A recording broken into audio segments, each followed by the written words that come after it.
नमस्कार दोस्तों, मैं सचिन सौरभ और आज हम लोग बात करेंगे भारत और अमेरिका के ट्रेड डील की। नीति जब मजबूत हो और नेतृत्व देश के आदरणीय प्रधानमंत्री नरेंद्र मोदी जी के जैसा सशक्त हो, अर्थव्यवस्था स्वाभाविक है कि मजबूत हो जाती है, जिसका परिणाम पिछले 12 सालों में आपने देखा है किस प्रकार से भारत 9वीं अर्थव्यवस्था से लेकर बढ़ते हुए आज भारत तीसरी सबसे बड़ी अर्थव्यवस्था की ओर अग्रसर है।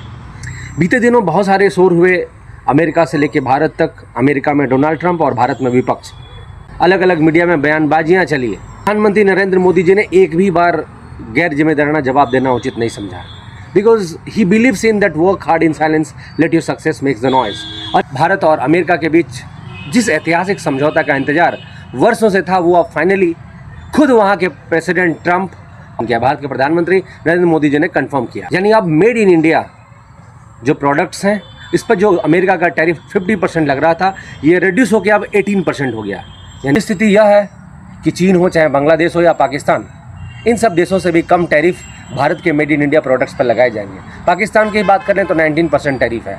कुछ ही दिन पहले यूरोपियन डील को फाइनलाइज करना और तुरंत within a week India America trade deal जो कि वर्षों से लंबित था, उसको भी फाइनलाइज स्टेप की ओर अग्रसर कर देना, ये सिर्फ नरेंद्र मोदी से संभव है। कि मेड इन इंडिया प्रोडक्ट पे टैरिफ कम लगेगा तो इंडियन एक्सपोर्टर्स को, जो भारत की कंपनियां हैं, उनके प्रोडक्ट अमेरिका में अन्य देशों के कंपेयर में, जो हमारा कंपटीटर है इंडिया, पाकिस्तान, चाइना, वियतनाम, इन हमारे प्रोडक्ट इन सभी कंपेयर में सस्ते होंगे और भारत का एक्सपोर्ट जो है वो अमेरिका में बढ़ेगा और जो रुपीज़ डॉलर का जो कॉम्बिनेशन है ये और स्ट्रेंथन होगा।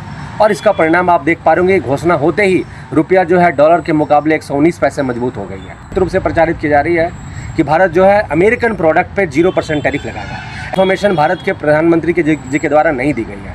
आप डोनाल्ड ट्रंप के ट्वीट को देखेंगे और नरेंद्र मोदी जी के ट्वीट को देखेंगे तो एक ही कॉमन बात चल के आई है कि जो टैरिफ है, जो Bharat made in India product पे जो टैरिफ रेट है वो 50% से रिड्यूस होकर 18% हुआ है। क्योंकि डोनाल्ड ट्रंप को पहले से भी झूठ बोलने की आदत है। बहुत सारे की राष्ट्रपति डोनाल्ड ट्रंप का पूर्व से ही आदत रहा है चीज़ों को बढ़ा चढ़ा कर बोलने के लिए। और एक ट्रंप ने ये जो दावा किया है कि भारत $500 बिलियन प्रोडक्ट्स का इंपोर्ट अमेरिका से करेगा। भैया, एक दिन पहले ही भारत का जो बजट पेश किया गया 1 फरवरी 2026 को, ये बजट 53 लाख करोड़ का था, लगभग $530 बिलियन।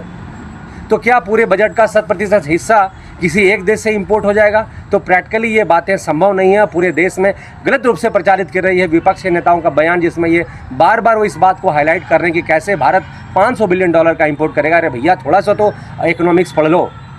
ट्रंप को बड़बोड़ेपन का आदत है, तो उसके बड़बोड़ेपन को सीरियस नहीं लेते हैं। भारत की सरकार के द्वारा ऑफिशियल अनाउंसमेंट भी किया जाएगा जब इस ट्रेड डील का फाइनल स्वरूप आएगा, तो थोड़ा सा वेट कर लीजिए। जिससे पहले रसिया यूक्रेन का युद्ध चल रहा है, तमाम दबाव यूएसए के द्वारा लगातार 2021 से बनाए जा रहे हैं, लेकिन इसके बावजूद ने क्योंकि रसिया इंडिया का ऑल टाइम फ्रेंड रहा है।